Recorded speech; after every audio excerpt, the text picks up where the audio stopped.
Dad was born in Baker City in 1932. His parents had a ranch in Unity until he was 4 when they moved to Melba because their ranch was being submerged by a new reservoir caused by the Unity Dam, which was built on the Burnt River for irrigation in the Unity area. Dad talks about how they just tore down the barns and corrals and put them on trailers and drove them to Melba. Found 80 acres just south of Walters Butte. Melba was where some relatives, Frank Roberts, lived. He homesteaded there while he was principal over at Greenleaf Academy. So they knew about Melba and found this 80 acres and settled there in 1936.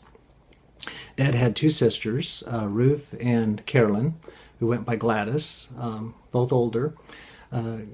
Gladys loved riding horses and taught Dad a lot about horses, and at night they would escape from their rooms and head off on their horses to ride up around Walters Butte, Guffey Butte, and down to the railroad bridge. When Dad was in 5th grade, he started noticing Frances Farner, who was in 3rd grade.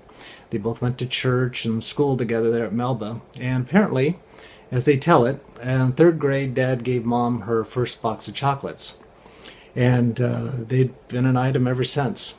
In high school, Dad would ride by the Farner house back and forth. Apparently her room was on the corner, so he would see if her light was on.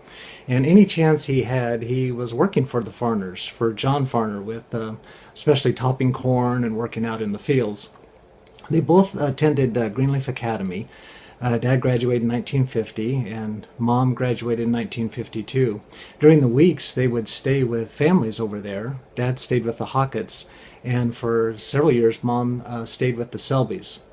They were married in 1952 at Melba Friends Church.